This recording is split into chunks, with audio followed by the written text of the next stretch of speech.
नमस्कार। विचार मंथन में आपका स्वागत है।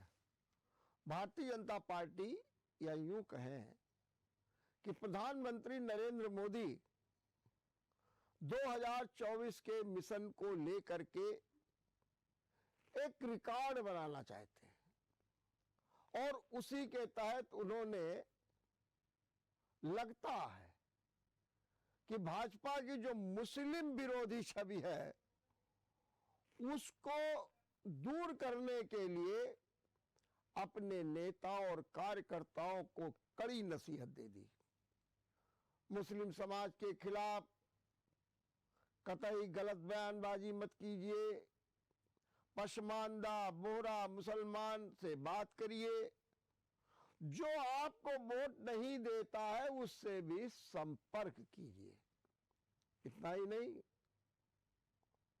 उन्होंने ये भी कहा हर फिल्म को लेकर के बयानबाजी नहीं की जानी चाहिए।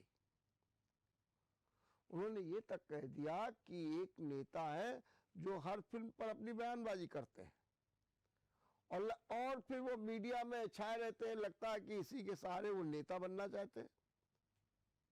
उन्होंने ये भी कहा कि उन नेता को जेपी नड्डा ने फोन करके मना किया लेकिन वो माने नहीं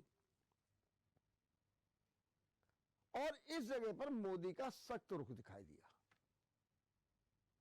अब सवाल ये उठता है कि क्या वास्तव में जो नसीहत दी गई है बयानवीरों को, उनको कुछ सबक मिलेगा कि नहीं मिलेगा। हालांकि एक बयानवीर से जब पूछा गया तो उन्होंने कहा देखो मेरा नाम तो लिया नहीं था, लेकिन मोदी जी है तो उनका एक एक शब्द एक एक वाक्य मेरे लिए सिरोधार्य है। एक और मोदी का ये प्रयास और दूसरी ओर विपक्ष में एक थर्ड मोर्चे की तलाश और ऐसा मोर्चा जिसका ना कोई एजेंडा, ना कोई नेता, ना कोई कार्यक्रम, कुछ नहीं। और थर्ड फ्रंट के लिए आज तेलंगाना में एक नया जुड़ाव दिखाई दिया। तेलंगाना के मुख्यमंत्री ने खम्मम में एक रैली की। इस रैली में उन्होंने कई प्रांतों के मुख्यमंत्रियों को बुलाया, माने एक विपक्षी एकता का प्रयास दिखाया। और इस महारैली में उत्तर प्रदेश से समाजवादी पार्टी के मुखिया अखिलेश यादव पहुंचे, केरल के मुख्यमंत्री पहुंचे, कम्युनिस्ट पार्टी के नेता डी राजा पहुंचे, दिल्ली के मुख्यमंत्री अरविंद केजरीवाल पहुंचे, पंजाब के मुख्यमंत्री भगवंत मान पहुंचे और सबने अपने अपने ढंग से अपनी बात कही और कुल मिलाकर के भारतीय जनता पार्टी पर हमला किया और ये बताने की कोशिश की कि बस अब 2024 में मोदी गए और हम आए।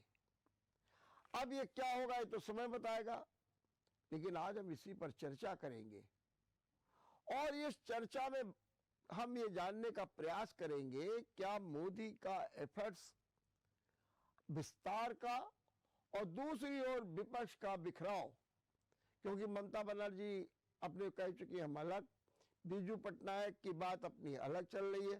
क्या अब जो है दक्षिण से कोई रास्ता निकलेगा मोदी के खिलाफ? और इस चर्चा में भाग लेने के लिए हमारे साथ तीन मेहमान जुड़ गए हैं। समाजवादी पार्टी से डॉक्टर नितेंद्र भाई जी, मैं आपका स्वागत करता हूं। कांग्रेस से वरिष्ठ नेता मदन मोहन शुक्ल जी, मैं आपका बहुत स्वागत करता हूं। और भाजपा के बड़े खाटी के नेता धर्म प्रकाश जी, मैं आपका भी बहुत बहुत स्वागत करता हूं। सबसे पहले धर्म प्रकाश जी, आज थर्ड फ्रंट की महारैली हुई और अपने अखिलेश यादव ने वहां पर भाजपा पर हमला किया। एक शब्द उन्होंने कहा कि कल जो बीजेपी की बैठक हुई थी उसमें मोदी जी ने कहा कि 400 दिन शेष बचे हैं। उन्होंने कहा तो एक दिन और कम हो गया तो 399 दिन बचे हैं।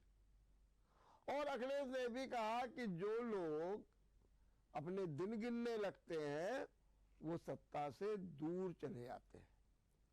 उन्होंने ये भी कह दिया कि अभी हम लोग जुटे हैं और लोग जुटेंगे, और जुटने के बाद अब जो है मोदी की जो सरकार है वो जाएगी और दक्षिण से एक नई राजनीति शुरू हो रही है। सूर्य उत्तरायण में चला गया है। क्या कहेंगे धर्म प्रकाश जी? वर्मा जी, आज मैं एक बड़े विषाद के साथ बहुत खुश हूं। खुश इसलिए हूं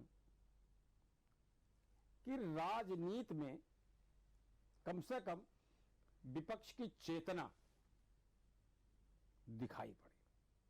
लोकतंत्र के लिए विपक्ष होना अत्यंत आवश्यक है। विषाद इस चीज का, जैसा आपने शुरुआत में प्रस्तावना में कहा कि ये जो रैली हुई ये शक्ति प्रदर्शन तो आप कह सकते हैं, लेकिन विदाउट एजेंडा। इसलिए जनता में क्या संदेश गया ये आपको कुछ समय पश्चात ही मालूम पड़ जाएगा। समस्या विपक्ष की एकता जिस तरीके से दक्षिण में आया, वहां पर सबके अपनी अपनी व्यास बना रखा है, अपना अपना एक पेरिफेरी बना रखी है। समस्या इस बात की है कि भारतीय जनता पार्टी का एजेंडा राष्ट्रीय स्तर पर राष्ट्रवाद को लेकर के है।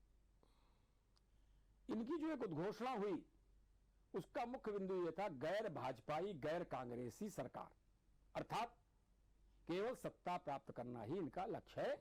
और जो जो मुख्यमंत्री बने हुए हैं वो चाहते हैं कि मेरा राज्य चलता रहे, मैं यहां का राजा बना रहूं।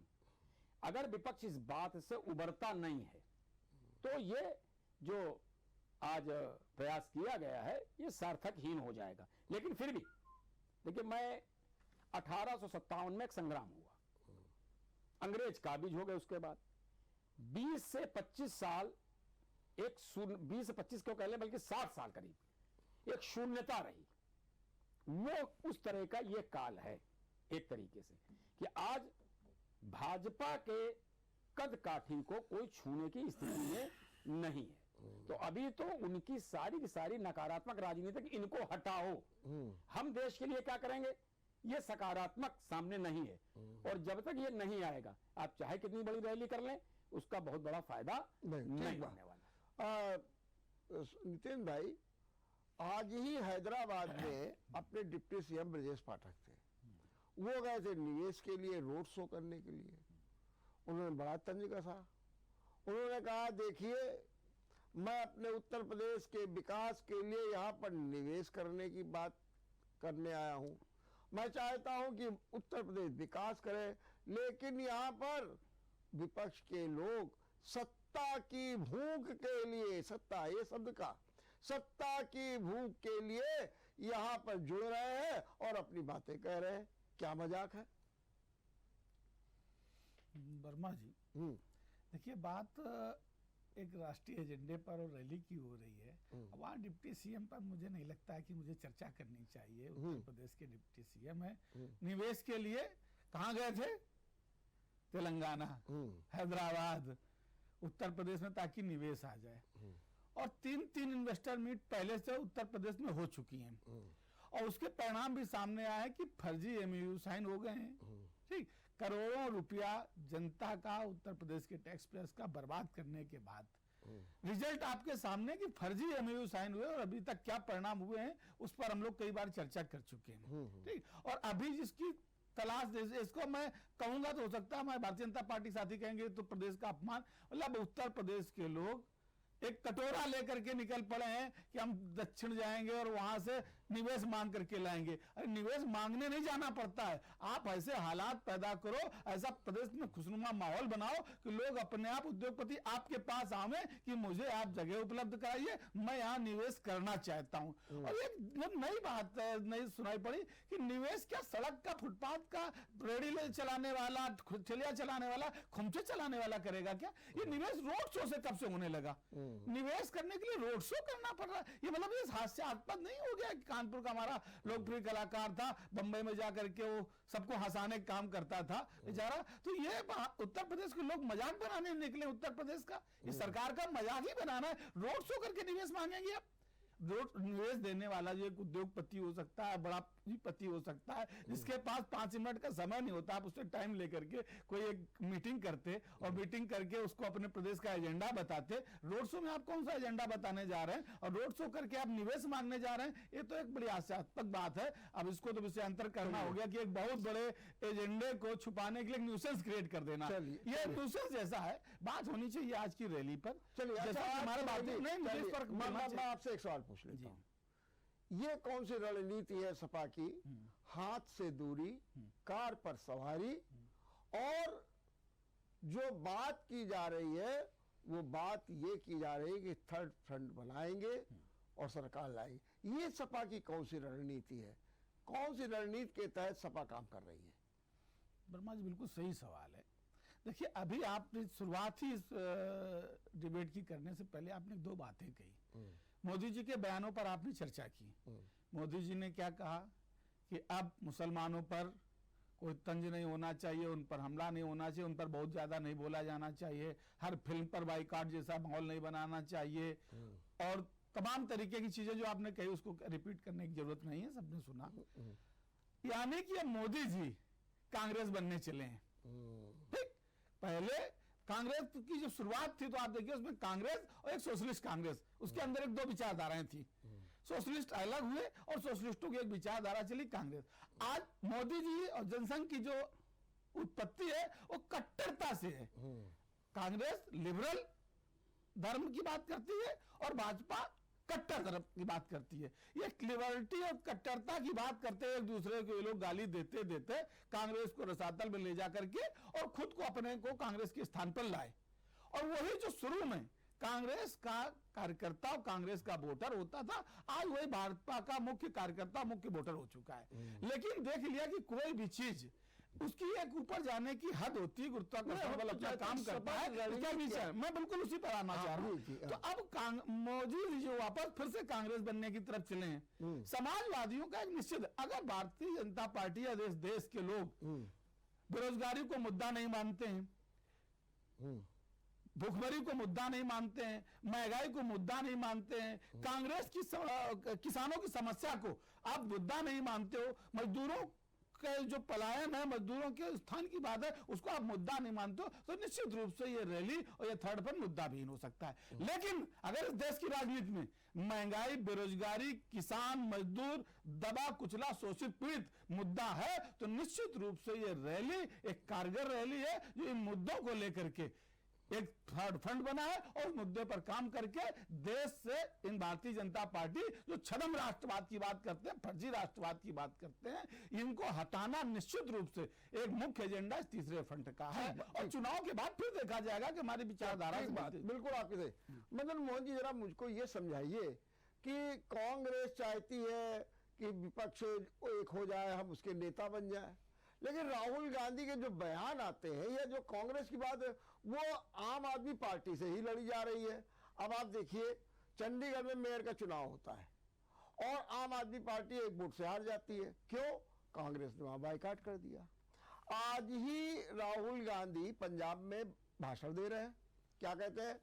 कहते हैं कि भाई पंजाब को पंजाब के रूप से चलाओ, भगवंत मान मैं आपसे कहता हूं, दिल्ली से इसको मत चलाइए, केजरीवाल के दबाव में मत काम करिए।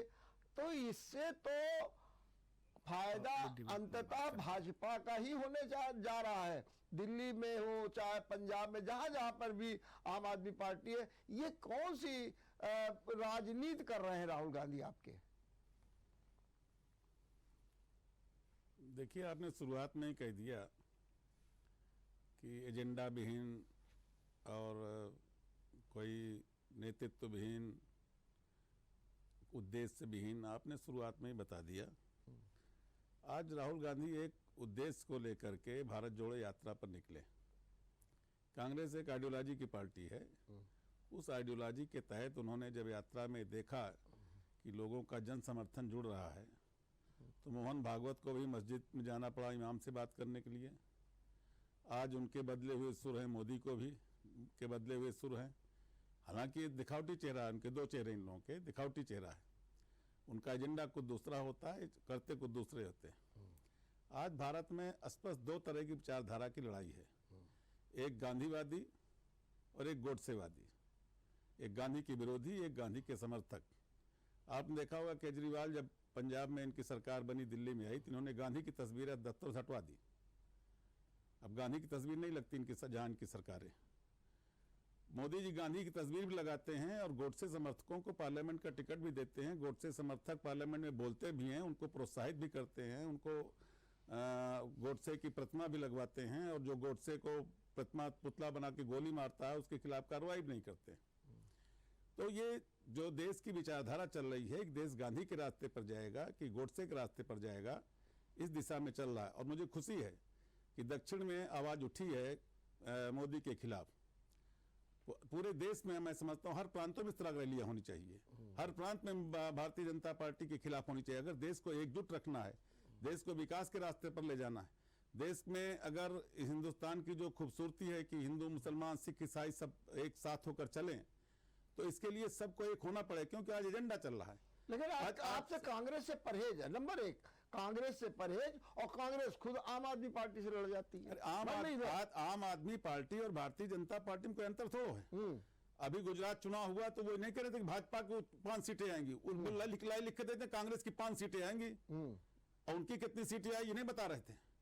तो ये जो आदमी आज देखिए, उनके किरण बेदी आज किसके साथ हैं? भारतीय जनता पार्टी से। आज जनरल वीके सिंह किसके साथ है? भारतीय जनता पार्टी मंत्री, ये सब तो थे।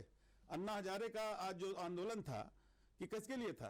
कि भ्रष्टाचार के खिलाफ था, तो हम लोकपाल लाएंगे, लोकपाल बना। अन्ना हजारे ने खुद कहा था, वो नारा लग रहा था ये दूसरा गांधी है, और उन्होंने कहा कि मोदी को प्रधानमंत्री बनना चाहिए। तो ये जो प्रायोजित था, ये जो प्रायोजित कार्यक्रम थे, सबके कलई खुल चुकी है। आज दिल्ली में विधानसभा में सब सीटें आप जीतते हैं, लोकसभा में भी सीट जीतते हैं। प्रधानमंत्री बनने ख्वाब देख रहे हैं, कई सीटें हैं लोकसभा में? आम आदमी पार्टी बनने बताइए कई सीटें हैं लोकसभा में? एक भी सीट लोकसभा में नहीं है। मेरा सवाल, और प्रधानमंत्री बनने का सपना देख रहे हैं। तो शेख चिल्ली वाली बातें जो होती हैं। मदन मोदी, आप क्या मान गए हैं कि अब इस देश में कांग्रेस और भाजपा विहीन थर्ड फ्रंट चलेगा, और उसकी भी आप कह रहे तो साहब आप वर्मा जी, पूरा विपक्ष इस बात में सहमत है, इस बात जानता है कि बिना कांग्रेस के कोई विपक्षी एकता संभव नहीं है। बिना कांग्रेस के साथ के भारतीय जनता पार्टी को हटाना संभव नहीं है। ठीक बात है। मैंने साफ है देश में कि अगर एक तरफ हैं जो भारतीय जनता पार्टी के पर्दे के पीछे मिले हों, चाहे वो वैसी हो मुसलमान के नाम पे, और चाहे आम आदमी पार्टी हो। ठीक बात है। तो जो पर्दे के पीछे ही सब इनकी कलई खुल जाएगी चुनाव आते आते। जब चुनाव आएगा तो कलई खुल जाएगी। कुछ लोग डर रहे होंगे, सीबीआई ईडी डर रही होंगे कि उनको फाइल दिखा गया होगा, कभी मत कीजिए, चुनाव के समय आ जाएंगे हमारे साथ, जहाँ चुनाव होगा वो आ जाएंगे उस वक्त। ठीक, एक बात धर्मराज जी, क्या भारतीय जनता पार्टी को अब ये कुछ भय सता रहा है कि अपनी मुस्लिम विरोधी जो छवि है उसको दूर करने के लिए मोदी जी ने कह दिया भाई देखो गलत बयानबाजी नहीं, बल्कि उन्होंने एक एजेंडा और दे दिया, पसमानदा। ये राहुल गांधी की भारत जोड़ो यात्रा का असर है। असर है। चलिए ये डर है। चलिए मैं बता रहा हूं। तो पसमानदा, और साथ में उन्होंने कहा बोरा, माने मुस्लिम के जो सबसे पिछड़े हैं और मुसलमानों में जो सबसे संपन्न है, आप उनसे संपर्क करिए। और एक बात और कह दी, जो वोट दे या न दे आप उससे बात करिए। क्या भारतीय जनता पार्टी अपनी छवि सुधारना चाहती है, या कहीं ना कहीं एक ये भी स्थिति है कि दक्षिण राज्यों में जहां देखो विपक्ष की सरकार, जहां देखो विपक्ष की, कहीं ऐसा ना हो जाए 2024 का जो मिशन है गड़बड़ा जाए, तो इसके लिए पूरी तैयारी कर रहे हैं। क्या कहेंगे आप? ये प्रश्न जो है वो आधारहीन है। संघ की दृष्टि से इंद्रेश कुमार जी पिछले 22 वर्षों से मुसलमानों के बीच में काम कर रहे हैं। समय समय अगर आप मेरी आलोचना करते आपको लगता है, तो अगर आज हम अपने हाथ बढ़ा करके उनको आत्मसात कर रहे हैं, तो ये खराबी है कि अच्छाई पहले तो ये तय होना चाहिए। लेकिन 22 साल बाद रिजल्ट है। बीजेपी को समझ में आ रहा नहीं, और वो भी कह रहे हैं कि गलत बयानबाजी, नहीं, मैंने नहीं, आपके अभी भी गलत बयानबाजी हो रही है। वर्मा जी, और वर्मा जी एक मिनट, जी एक मिनट। सबसे पहले भागवत जी ने एक बात कही कि हर मंदिर, हर मस्जिद में मंदिर और हर मस्जिद में शिवलिंग नहीं देखना है। ठीक है, ये क्या इंडिकेशन?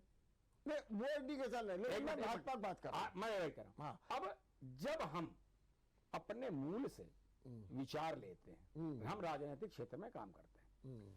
आज मैंने एक बार पहले भी बहस में माने ये संघ से प्रेरित है। संघ से ठीक बात है। हम माने तो आप संघ के एजेंडे को आगे बढ़ा रहे हैं। एक मिनट, सबसे बड़ी बात यह है कि हिंदू और मुस्लिम का विभेद हमने नहीं किया। हिंदू मुस्लिम का विभेद कांग्रेस की अंतरकलह में हुआ, सत्ता की वजह से।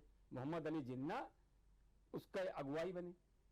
चलिए वो नहीं, मैं आज की पहले बात हम आज की बात कर रहे हैं। हाँ, आज की बात में पहली बात तो ये, अगर मोदी जी, चलिए अभी तक नहीं उठाए, आज आप कह रहे हो कि अगर वो उनकी तरफ हाथ बढ़ा रहे हैं तो इसमें खराबी क्या है? इसमें डर और भय की कोई बात नहीं। मैंने जरूरत पड़ गई है ना, आदमी जरूरत पे ये सब काम करता है। हमको अच्छा एक सवाल का जवाब दे दीजिए धर्मप्रकाश जी, क्या आपका जो बयानवीर हैं, इसमें मध्य प्रदेश के गृह मंत्री नरोत्तम दास, सांसद साध्वी ठाकुर, प्रज्ञा ठाकुर, ये सब क्या मानेंगी बातें? क्या नसीहत लेंगी और क्या चुप हो जाएंगे, अपने मुंह में टेप लगा देंगे कि बोलती रहेंगे और उधर से प्रधानमंत्री बोलते रहेंगे? जो बयान भी हैं केवल भाजपा में नहीं है। मैं भी भाजपा की बात करिए, वहां सब जगह है, खत्म हो गई। बयान वीर आपने शब्द इजाद कर लिया। किसी की अंतर भावनाएं हैं, वो अपनी देता है। तो ये स्पष्ट है मोदी जी के संदेश से कि आप जैसा सोचते हैं सार्वजनिक मंच पर आप उसको ना कहें, उसके बारे में कार्य करें, सरकार को बतावें, हमको बतावें, हम सुटेबल स्टेप उठावेंगे। क्यों कि हो क्या गया यहाँ पर, एक बहुत बड़ी विडंबना हो गई जिसकी वजह से परिस्थितियां बन गई। वो परिस्थितियां इसलिए बन गई कि जो यहाँ का कम्युनिस्ट आंदोलन जनमानस में तो नहीं फैला, लेकिन तथाकथित बुद्धिजीवियों के बीच में फैल गया। कांग्रेस ने अपने तुष्टीकरण की राजनीति के कारण, कांग्रेस बहुमत में थी उस समय, समाजवादी बहुमत में तो नहीं थे, लेकिन कांग्रेस पूर्ण बहुमत में होते हुए भी उन्होंने संविधान की प्रस्तावना में समाजवादी शब्द जोड़ा जो कि मूल संविधान में नहीं था। अर्थात एक आपने नया गुट पैदा कर दिया। मेरा सवाल मैं उसी पे आ रहा हूं। क्या लोग ये नसीहत लेंगे, और अगर नसीहत नहीं लेते हैं तो क्या करना चाहिए? मैं आपसे पूछ रहा हूं। देखिए, सब विचारशील लोग हैं। हाँ, इशारे को समझते हैं, मौके की नजाकत को समझते हैं, राजनीति को भी समझते हैं और सामाजिक समरसता को भी समझते हैं। ठीक बात, मैंने आपके हिसाब से ठीक है। नितिन भाई, अगर जिस तरीके से मोदी जी ने मुसलमानों को जोड़ने के लिए अपने पार्टी के नेताओं कार्यकर्ताओं को नसीहत दी, यहाँ तक कि फिल्म को लेकर के भी, पठान फिल्म को लेकर के भी जो बयानबाजी हुई थी उसको लेकर के भी नसीहत दे दी। और ये इसलिए भी हुआ कि आपको भी मालूम होगा कि योगी आदित्यनाथ जब मुंबई गए तो वहां पर एक कलाकार सुनील शेट्टी ने उनसे कहा कि साहब मेरी अपील है कि ये नफरत जो हिंदी फिल्मों के प्रति है उसको जरा बंद कराइए, ये जो बॉलीवुड का बायकॉट है उसको बंद कराइए और प्रधानमंत्री से कहिए हस्तक्षेप करिए। अगर ये परिस्थितियां बन रही है, और शायद जो है इसका चस्का जो है भारतीय जनता पार्टी को लगा गुजरात से, जब वहां पर पसमानदा ने खुल करके वोट दिया, तो अगर ये नीति अपना ली है मोदी ने और सबको एक साथ मिलाने के लिए, तो सपा को तो बड़ा झटका लगेगा। और अब तो और लगने जा रहा है, क्योंकि आपके वर्ग ने भी आज मायावती की बड़ी बड़ाई कर दी है और कहा जा रहा है कि वो वहां जा रहे हैं।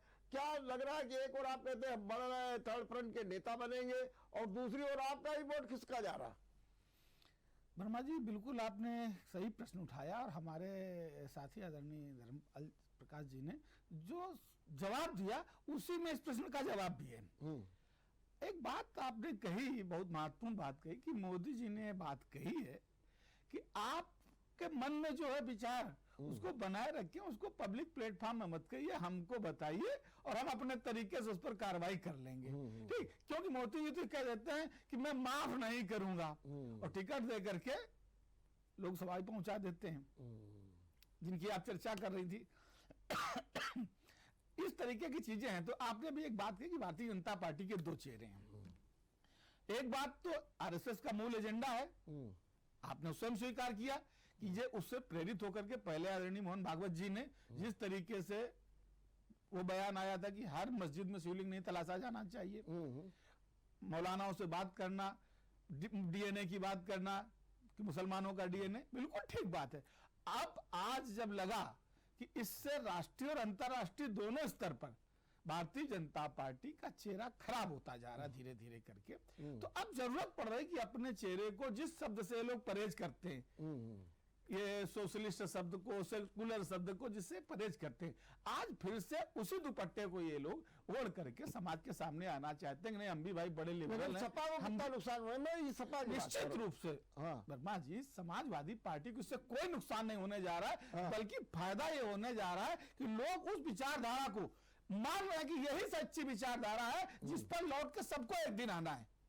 भारतीय जनता पार्टी ने कट्टरता का कितना चरम उठाया हुआ, लेकिन लोग क्या उस रास्ते पे आना पड़ रहा है। जो बयान वो कहते हैं मायावती की सरकार सबसे ज्यादा अनुशासन प्रिय वाली सरकार रही है, बहुत अच्छी रही वर्मा है। जी बिल्कुल आप सही पॉइंट पर चोट कर रहे हैं। हाँ। भारत कौन आज नहीं जान रहा, प्रदेश का एक एक बच्चा जान रहा है कि बेचारी बहन मायावती जी इस समय किसके रिमोट से चल रही हैं। उन्होंने जो 67 साल उनकी उम्र हो गई, अभी 67वां जन्मदिन मनाया, उनके सामने सिर्फ यह समस्या है कि अब तक जो बनाया उसका सुरक्षित और शांति से उपभोग कर लें। और भारतीय जनता पार्टी आज बताइए सबकी जांचें हो रही, सबकी ईडी सीबीआई चल रही है, मायावती जी और उनके भाइयों की तरफ कोई उठा के नजर देख रहा है? क्योंकि उनको पता है और भारतीय जनता पार्टी को पता है कि ये पिंजड़े में बंद हमारा तोता है, जब खोलेंगे और जितना रटा देंगे वही टाँव टाँव टाँव टाँव ये बोलने लगेंगी। तो मायावती जी व्यक्तिगत निजी जीवन में वो स्वयं में डरी हुई तो पिंजड़े में बंद तोती हो गई है, जो भाजपा जब रिमोट से जितना फीड करेगी उतना बोलेंगे। इसके अलावा अब उनको जरूरत पड़ेगी तो समाजवादियों पे हमला करेंगी, उनको जरूरत पड़ेगी कांग्रेस पे हमला करेंगी, जरूरत पड़ेगी और तीसरे पे हमला करेंगे। वो भारतीय जनता पार्टी का हिडन एजेंडा है। लेकिन आम जनमानस जो दलित है, जो अम्बेडकरवादी है, वो सोशलिस्टों के साथ मिलकर के इस भारतीय जनता पार्टी को जवाब देने के लिए सजग हो गए। आप देख लो समाज में आजकल के बारे में कितनी हो गई है, कभी तुलसीदास जी को लेके, कभी रामायण को लेके। चलिए ब्रेक लेते हैं, ब्रेक के बाद चर्चा। ब्रेक के बाद आपका एक बार फिर स्वागत है। मदन मोहन जी, जरा मुझे ये समझाइए कि बहुजन समाजवादी पार्टी गठबंधन करेगी नहीं आपसे। समाजवादी पार्टी ने अपना तेवर दिखाई दिया, तेलंगाना, केरल, आम आदमी पार्टी, ये सब एकजुट हो रहे हैं। ममता बनर्जी आपके साथ आने वाली नहीं है। बीजू पटनायक अपनी अलग तरीके से राजनीति चला रहे हैं। मेरा सवाल एक ये सीधा है, और जब आप देखते हैं तो आप कहते हैं कि आम आदमी पार्टी और ओवैसी को कह देते हैं कि ये भाजपा की बी टीम है, तो आपके साथ कौन है?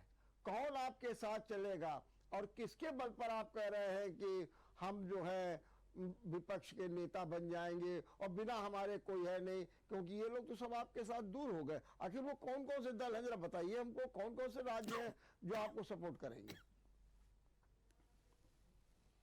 देखिए वर्मा जी, मैंने पहले ही बताया कि विचारधारा की लड़ाई है, और जिनको जिनको आप बता रहे हैं सीबीआई और ईडी, इसका भय जब तक है छोड़ दीजिए। बाकी चुनाव के समय सब कांग्रेस के साथ खड़े होंगे, सब गठबंधन में खड़े होंगे, क्योंकि अभी अगर वो भय दिखा रहे हैं तो अभी ये भी एक कदम पीछे, फिर 2 कदम आगे होंगे। बाकी विचारधारा वाइज, चाहे समाजवादी पार्टी क्या भाजपा के साथ जाएगी, क्या बहुजन समाज पार्टी क्या भाजपा के साथ जाएगी, आम आदमी पार्टी की बात छोड़ दिए क्योंकि वो तो उन्हीं की टीम है, उनको तो मानते नहीं। कहाँ उनका एक भी सांसद है भी नहीं, अभी एकादो जीतेगा नहीं जीतेगा भी नहीं मालूम हमको। अभी तो एक भी सांसद लोकसभा उनका नहीं, तो उनकी छोड़ दीजिए। ओवैसी का वो अपने हिसाब से इस्तेमाल कर सकते हैं, लेकिन वो जहां अगर 1-2 वोट उनके जो जीत के आएंगे वो रहेंगे, विपक्ष में ही रहेंगे, उनके साथ नहीं जाएंगे, क्योंकि वो अपना वजूद नहीं खत्म करेंगे। आज पूरा विपक्ष इनके साथ जो लोग थे बीजेपी के साथ वो सब साथ छोड़ के जा रहे हैं। आप इनके साथ अकाली दल छोड़ के चला गया, बीजेपी के साथ वहां शिवसेना थी छोड़ के चली गई, बीजेपी के साथ नीतीश कुमार थे सो छोड़ के चले गए। इनके साथ कौन बचा है? जो है वो भी जाने की तैयारी में है। आज इनके साथ जो भी गठबंधन इनका था, आप चुनाव तक देखिएगा, जब चुनाव डिक्लेयर होगा, जो हैं एक आध दो भी सो छोड़ के चले जाएंगे। अब आपने ये जो इस वक्त जो चल रहा है, आज भारतीय जनता पार्टी जो बौखलाई है ना, उसका हिंदू मुसलमान का एजेंडा रहता है। तो अगर ये कहने की क्या जरूरत थी कि मुसलमानों के यहाँ जाइए? अरे आप कहिए आप सबके यहाँ जाइए, किसी भी भेदभाव मत कीजिए। आप हिंदू मुसलमान से बिना आपका काम नहीं चलता है। मुसलमानों में फिर उसमें पसमानदा ढूंढ के लाएंगे, फिर कौन मानदा ढूंढ के लाएंगे, आज तक हमने सुना नहीं था। तो आप भी उसमें हिंदू मुसलमान, मुसलमान में मुसलमान ढूंढने लगते हो। आपका इसके बिना कोई एजेंडा नहीं चलता। भारतीय जनता पार्टी का जो भी एजेंडा है पूरे देश में, ना वो विकास पे बात करेंगे, ना अपना मैनिफेस्टो पिछली बार कहा था 2 करोड़ रोजगार देंगे हर नौजवान को हम 1 साल में। आज 8 साल में 16 करोड़ हो सकते हैं, मैं समझता हूँ लाखों वो नहीं दे सके। तो आप अपने एजेंडे पर नहीं चलते हो। आपने कहा किसानों की आय हम दुगनी कर देंगे, दुगनी क्या, किसानों के पेट में लातें मारने जा रहे थे। तो अगर इतने लोग आंदोलन न करते तो वो किसान वो विलेन वापस होता। आप पूंजीपतियों को सौंपने जाए तो गोदाम बनने शुरू हो गए थे। आप न किसानों की बात कर रहे हो, न नौजवानों की बात कर रहे हो, न महंगाई की बात कर रहे हो, न देश के जोड़ने की बात कर रहे हो। ये जो नफरती माहौल पैदा किया जा रहा है, जिसके खिलाफ आज इनको थोड़ा कान खड़े हुए हैं। आपका चेहरा स्पष्ट नहीं है। आप गांधी के रास्ते चलना चाहते हो, गोडसे के रास्ते चलना चाहते हो। ठीक बात। आप ही अभी इन्होंने कहा हमें धर्म प्रकाश जी ने कि मुस्लिम लीग वो जिन्ना ने बंटवारा कराया। जिन्ना के साथ कौन किसने सरकार बनाया था? आपके सावरकर ने जिन्ना के साथ सरकार बनाया था। जिन्ना और सावरकर एक थे दोनों। ये बस धर्म प्रकाश जी, एक बात जो मदन मोहन जी की बातों से साफ है कि भारतीय जनता पार्टी पर एक आरोप लगता है बंटवारा करती है, हर जगह बांटो, हर जगह बांटो। अब आप पसमानदा की बात करने लगे, बोहरा की बात करने, अरे भाई पूरे मुस्लिम समाज की बात क्यों नहीं करते? और मुस्लिम समाज के जब नेताओं से मैं बात करता हूँ, कई बार डिबेट पे आए, तो वो कह रहे भारतीय जनता पार्टी का काम ही है कि भेदभाव डालो। हम तो कभी सोच ही नहीं पाए कि हमारे पसमानदा। और जहां तक पिछड़े श्रेणी की बात है, तो आप रिपोर्टें देख लीजिए हम लोगों के हालात क्या है। तो हम लोग तो सब एक ही हालात में है, लेकिन वहां से पिछड़े बोहरा है, तो वहां से संपन्न है, ये पढ़े लिखे लोग हैं। तो ये जो बंटवारे का आपके ऊपर आरोप लगता है, समाज में बंटवारा करो, देश में बंटवारा करो, इसके बारे में आप क्या कहेंगे? वर्मा जी, इन चीजों के जवाब बड़े विस्तृत हैं, लेकिन आज का जो हमारा विषय है वो विपक्ष की रैली है। हाँ, वो तो मुझे जुड़ा हुआ, मैं उस पर कोई चर्चा नहीं हो पा रही है जी। विपक्ष की रैली में एक जमाना था जब जयप्रकाश नारायण ने तथाकथित विपक्ष, जो बाद में सत्ताधारी बना, उसको ऑर्गेनाइज किया। इसमें जनसंघ विचारधारा भी जुड़ी, सोशलिस्ट विचारधारा भी जुड़ी, कांग्रेस की विचारधारा जुड़ी, कांग्रेस संगठन, ठीक है। आज उल्टा हो रहा है। आप कांग्रेस साथ में नहीं जा रही, राजद जदयू को आप बुला नहीं रहे हो, और आप कुछ लोगों के बल पे जो मुख्यमंत्री हैं, आप सरकारी अवलंबन ले रहे हैं। इसलिए जो आज की रैली है वो सार्थक नहीं है। मैंने कहा मैं खुश हूं भाई, आपने वो तो बात पहले बता दी। अच्छा, अब आइए, अब बंटवारे वाली जो बात अब भारतीय जनता पार्टी की, आपको ये आफ्टर थॉट है, आपको बंटवारा दिखाई देता है, लेकिन हमने कभी भी बंटवारे की बात नहीं की। एक बात जरूर हम मानते हैं, जिसपे हमने एक बात कही कि हमारा सबका डीएनए एक है, ये आज से नहीं, हम जाने कब तो सबकी बात करिए ना, फिर सबकी बात कर। अब देखिए, जब आप कोई कार्य करते हैं तो आप रास्ता तलाशते हैं, ठीक, और रास्ते से ऊपर बढ़ते हैं, आगे बढ़ते हैं। जिनके बीच में आपने की गरीबी के लिए कुछ नहीं किया, उनके उत्थान के लिए नहीं कुछ किया, उनमें इतनी घड़ा भर दी आपने, इतनी घड़ा भर दी कि वो किसी से भी संतुष्ट नहीं होते। वो क्या करते हैं कि जो उनकी विचार में उनको फायदा पहुंचाने वाला है, उनकी हस्तक्षेप न करे, उनको चाहिए कुछ नहीं, हस्तक्षेप न करे, उनको आप मुसलमान उनकी तरफ। अमृतन जी कुछ कहेंगे, पहले आप बताइए क्या कह रहे हैं। एक बात आपने कही बार बार, बंटवारे की बात कह देते हैं। भारतीय जनता पार्टी हमेशा बंटवारा दूसरे लोगों पर थोपती है। मेरा सीधा सवाल है, बंटवारे की शुरुआत सबसे पहले भारतीय जनता पार्टी की जो मदर संस्था कह सकते हैं, हिंदू महासभा 1942 पे आपको जाना पड़ेगा। जिस समय देश में अंग्रेजों भारत छोड़ो आंदोलन शुरू हुआ, उसी समय दो राष्ट्र की थ्योरी, टू नेशन थ्योरी सबसे पहले किसके संगठन में आई थी और किसने इसकी चर्चा की? वर्तमान संदर्भ ले मैं उसी हमेशा, और आज भी देखिए भारतीय जनता पार्टी सिवाय विघटनकारी बात के अलावा कोई बात नहीं करती है। और देखिए हमेशा हम लोग अपने समाजवादी नारा लगाते थे, जिसका जलवा कायम है उसका नाम मुलायम है, जिसकी कथनी करनी में कोई अंतर नहीं, उस समाजवादी नेता एक बात। लेकिन आज भारतीय जनता पार्टी देखिए जो कहते हैं ठीक उसके विरोध करते हैं। तो एक राष्ट्रवाद की बात करते हैं, जैसे ये राष्ट्रवाद के साथ हिंदुत्व की बात करते हैं वैसे राष्ट्रवाद का खंडन हो जाता है, क्योंकि राष्ट्र सिर्फ हिंदुत्व की बात करके नहीं हो सकता। ये संविधान का विरोध उसी दिन हो जाता है, संविधान की प्रस्तावना वहीं खारिज हो जाती है। एक सवाल का जवाब जी बताइए। अभी मदन मोदी ने पहले कहा कि ये देश अब दो विचारधाराओं में होगा। ये तय होगा कि गांधी के रास्ते पे चला जाएगा कि गोडसे के रास्ते चलेगा। तो ये जो थर्ड फ्रंट है ये किधर जाएगा, जिसमें आज ये तेलंगाना के और केरल के और आम आदमी पार्टी के और आपके अखिलेश जी सब जुड़े हैं, ये किस दिशा में जाएगा? बिल्कुल वर्मा जी सही प्रश्न उठाया था हमारे आदरणीय बड़े भाई मदन जी ने।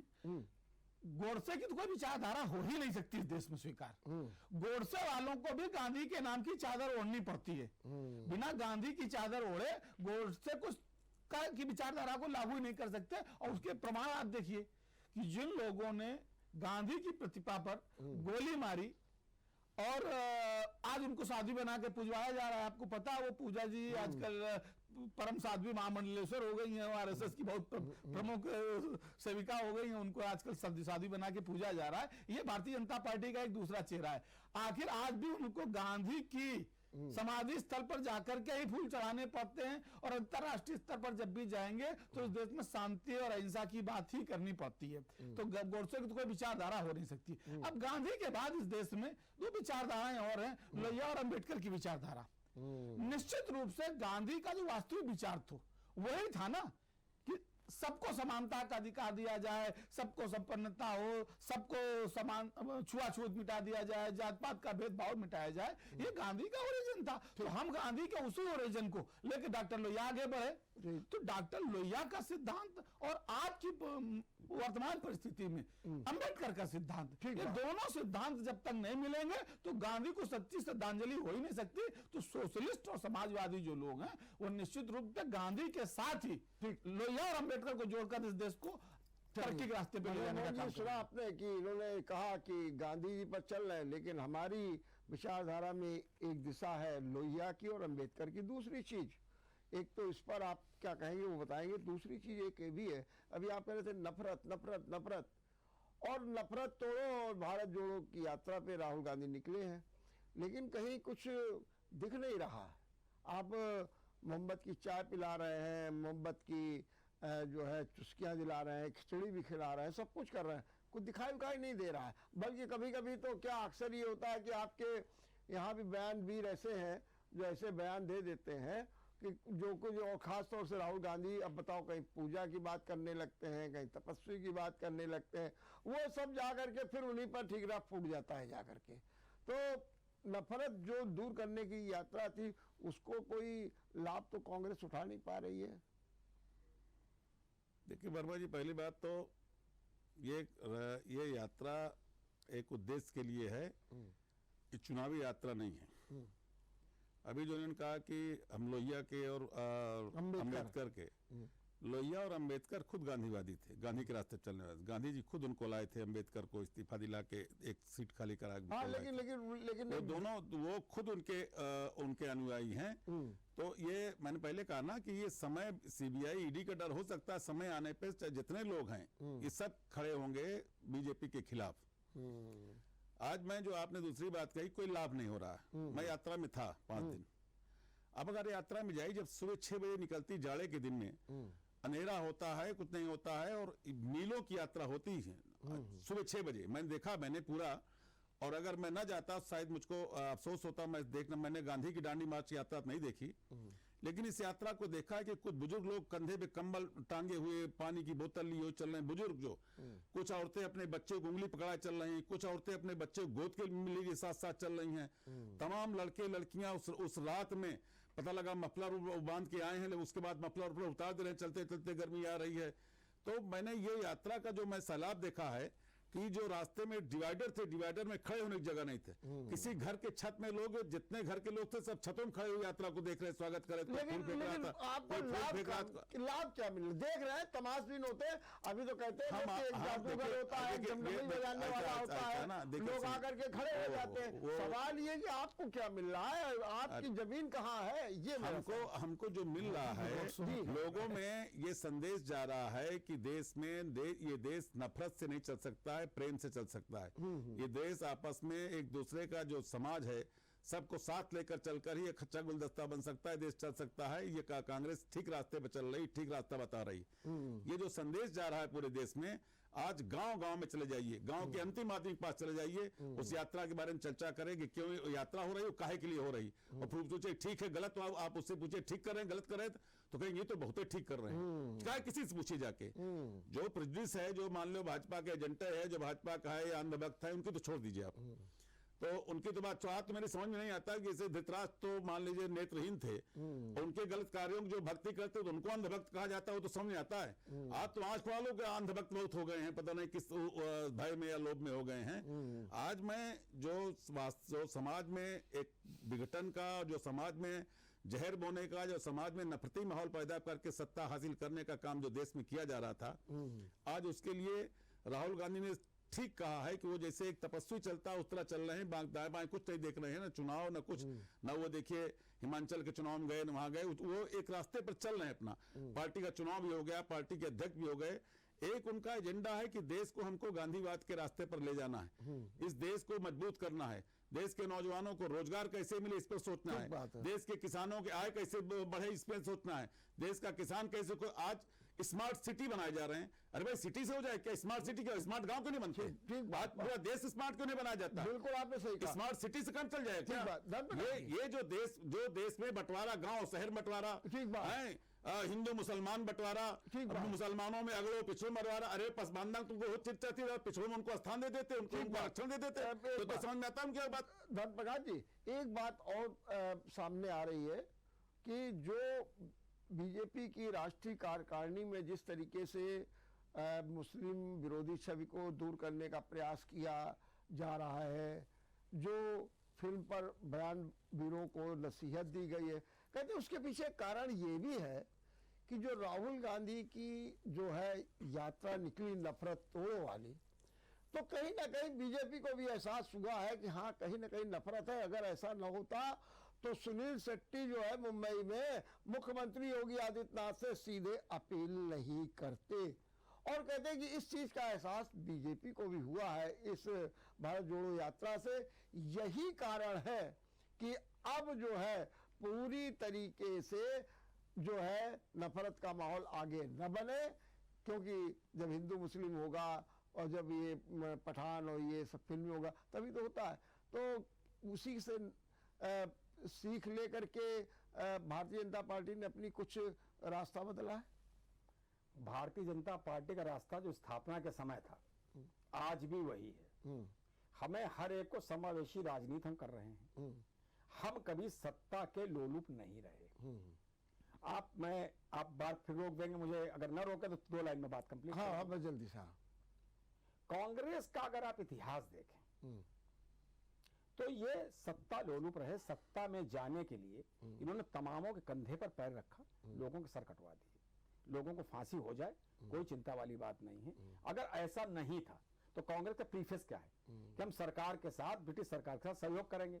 फिर बदला सन 1936 में आपने ब्रिटेन के राजा के नाम से, रानी के नाम से शपथ ली, क्योंकि आपको सत्ता में शामिल होना था।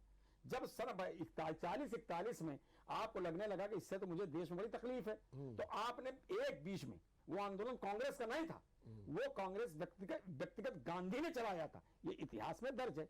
फिर आपने क्या किया कि आप बंटवारा करते रहे। आरक्षण लाने का मतलब, मैं आरक्षण विरोधी नहीं हूं, क्योंकि जो पिछले जिनसे हमारे पूर्वजों ने ऐसा कुछ किया जिससे वो पिछड़े हो गए, उसका सुधार और प्रायश्चित करना हमारा धर्म है, वरना हम समाज के विद्रोही कहलाएंगे। लेकिन उसको 25 साल में आप वो टारगेट अचीव नहीं कर पाए। आज हमारे ऊपर 25 साल में आरक्षण खत्म हो जाएगा, और इसीलिए आप इस पर पुनर्विचार की बात कर रहे हैं। पुनर्विचार क्यों ना करें? हाँ, बिल्कुल सही और बात है। दूसरी बात कि आज आपके आरक्षण में क्या हो गया कि वो बंटवारा इसलिए हो गया, हाँ। आप समझो अपने आप कि जिनको लाभ मिल रहा है वो पकड़े बैठे हैं, लेकिन जो गरीब आपने बना दिए पिछले अपने 50-60 साल के शासन में, उनके लिए कोई राहत नहीं। लिहाजा उनमें आक्रोश आया। उस आक्रोश का फायदा काफी कुछ जैसे नक्सलवादी जैसे संगठनों ने उठाया। कितनी हत्याएं हुई, 20,000 तो आपने मारे नक्सलवादी, वो वास्तव नक्सलवादी थे कि नहीं थे। अब सपा की बात कर लीजिए, MYJ पहले आया, मुस्लिम यादव जाट, फिर जाट हटा, मुस्लिम यादव। चलिए, वो तो आपने ठीक बताया, आपकी कोई बात नहीं। मैं भैया तो- अगर एक लेकिन हमें एक सवाल पूछा, उसका जवाब अच्छा, दे दूसरी दीजिए। बात, अगर आप या तो यस कहिए या नो कहिए क्या? कि जो नफरत तोड़ो भारत जोड़ो क्या आता, उससे ही कहीं ना कहीं प्रभावित होकर के सहमत ना हूं। हाँ, वर्मा जी, ठीक हो गया खत्म हो गया। सहमत नहीं, एक लाइन कहने दे। हाँ।